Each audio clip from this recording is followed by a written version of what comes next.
Class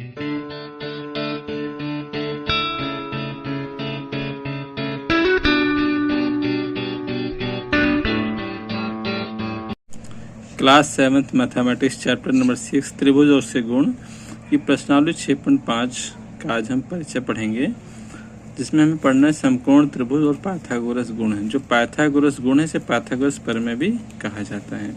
इस प्रमेय को सिद्ध करना तो आप क्लास 10 में करेंगे, लेकिन इसका इस्तेमाल कक्षा 7 से ही शुरू हो जाता है। तो देखिए, पहले जाने के समकोण त्रिभुज क्या होता है। तो समकोण त्रिभुज बोलते हैं ऐसे त्रिभुज को जिसका एक कोण समकोण हो। समकोण मतलब 90 डिग्री का हो। ठीक है, अब देखिए जैसे त्रिभुज है, इसमें कुछ नाम देता हूँ ABC। तो इसमें क्या देख रहे हैं, कोण B जो है वो कितने डिग्री का है, 90 डिग्री का है, यानी कि समकोण है। तो ऐसे त्रिभुज को बोलते हैं हम समकोण त्रिभुज। समकोण त्रिभुज में क्या होता है, समकोण के जो सामने वाली भुजा होती है उस भुजा का नाम रखा जाता है, रखा गया है कर्ण। ठीक है, और जिसके ऊपर वो भुजा खड़ी हुई है, कोण बना हुआ, उसे बोलते हैं हम आधार, और दूसरे का नाम है लंब।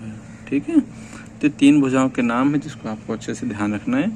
समकोण त्रिभुज में समकोण के सामने वाली भुजा को बोलते हैं कर्ण, एक लंब और आधार। लंब और आधार को आप इंटरचेंज कर सकते हैं, कल यहाँ पे आपको नहीं करना है, पर बड़ी क्लासों में ये ठीक है सिचुएशन के हिसाब से चेंज हो जाता है। तो ये हो गए समकोण त्रिभुज और इसको भुजाओं के नाम। लेकिन पाइथागोरस गुण क्या कहता है, तो पाइथागोरस गुण ये कहता है कि अब अगर आप मान लेते हैं कि कोई समकोण त्रिभुज है, पाइथागोरस गुण, इस गुण के हिसाब की वजह से कहता है समकोण त्रिभुज में जो एक कर्ण वाली भुजा है ना, कर्ण की भुजा का अगर हम वर्ग करते हैं तो बराबर आता है लंब का वर्ग प्लस आधार के वर्ग के जोड़ के बराबर होता है, यानी कर्ण का वर्ग और बाकी दो भुजाएं जो लंब का वर्ग प्लस आधार का वर्ग के क्या आएगा, हमेशा बराबर आता है। ठीक है, तो आपको साबित या सिद्ध नहीं करना है, ये आपको पता है। ठीक है, कि हाँ कर्ण का स्क्वायर बराबर होता है लंब का स्क्वायर प्लस आधार का स्क्वायर। अगर मैं इंग्लिश में बताऊँ तो आधार को हम बेस बोलते हैं और लंब को बोलते हैं परपेंडिकुलर, और कर्ण को बोलते हैं हाइपोटेनस। ठीक है, तो आप यहाँ पे कर्ण को h का स्क्वायर चाहो तो लिख दो, लंब को p का स्क्वायर और आधार को b का स्क्वायर भी लिख सकते हैं। ठीक है, इसको और अच्छा समझने के लिए इसके ऊपर मैं कुछ क्वेश्चन लिख के दिखाता हूँ आपको। ठीक है ना, कि हमें अपनी एक्सरसाइज के अंदर से कैसे इस्तेमाल करना है। ठीक है, तो ठीक है, आइए तो हम पहला क्वेश्चन उदाहरण नंबर 6 करते हैं। क्या त्रिभुज ABC का C एक समकोण है। ठीक है, कह रहा है कि एक त्रिभुज है ABC, उसमें C क्या है, समकोण। समकोण मतलब हुआ कि जो C पर कोण बनेगा वो 90 डिग्री का बनेगा। तो एक और त्रिभुज बना लेते हैं। पहले हम कर रहे हैं एग्जाम्पल नंबर 6 कर रहे हैं बुक का, कि एक त्रिभुज है ABC, तो एक समकोण त्रिभुज बनाया हमने। समकोण वाले शीर्ष का हमने क्या नाम दे दिया, C।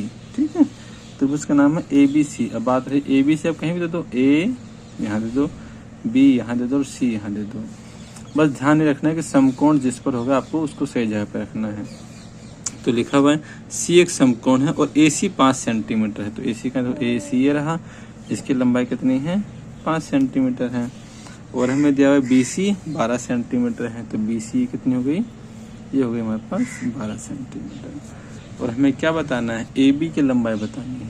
ठीक है, तो अगर देखिए जो हमने ऊपर बात करी है, समकोण के सामने वाली जो भुजा होती है उसका नाम क्या होता है, कर्ण नाम होता है उसका। ठीक है, इसको बोलते हैं हम आधार, इसे हम क्या बोलते हैं, लंब। तो हमें क्या करना है, ठीक है ना, तो हमें AB की लंबाई निकालनी है। तो जब कभी भी समकोण त्रिभुज की बात करता है तो हमेशा पाइथागोरस गुण का इस्तेमाल करते हैं उसकी किसी भी भुजा को निकालने के लिए। तो हम लिखेंगे यहाँ पे पाइथागोरस गुण से। ठीक है ना, तो पाइथागोरस गुण क्या बोलता है कि कर्ण का जो स्क्वायर होता है वो बराबर आता है लंब का स्क्वायर प्लस आधार के स्क्वायर के। अब कर्ण, तो कर्ण हमारे पास यहाँ पे क्या है, कर्ण हमारी भुजा का नाम है AB, तो मैंने यहाँ पे लिख दिया AB का स्क्वायर। ठीक है, लंब की लंबाई कितनी दी हुई है, 5, तो यहाँ पे 5 लिख के उसका स्क्वायर कर देता हूँ।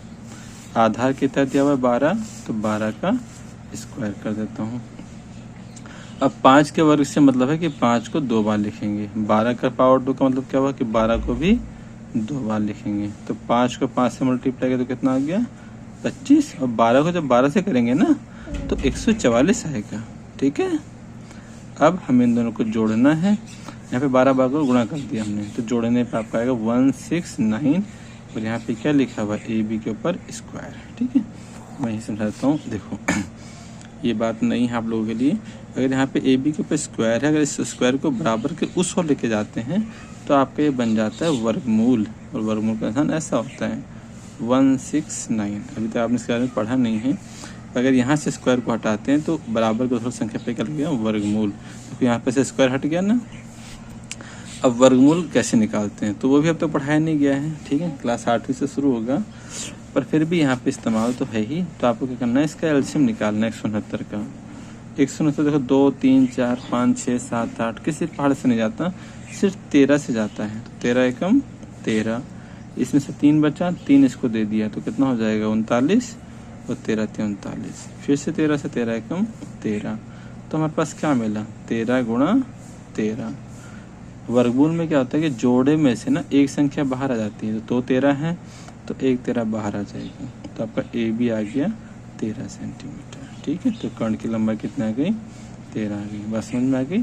एक क्वेश्चन और करता हूँ ताकि और बेहतर से अच्छे से हो जाए आपका। देखिए प्रयास कीजिए कि एक्सरसाइज में हम क्या देख रहे हैं। 3 क्वेश्चन हमें दिए गए हैं और इसमें 2 भुजाएं हमें पता और अज्ञात भुजा की हमें लंबाई निकालनी है। ठीक है, देखो सब समकोण त्रिभुज है, ये भी और ये भी।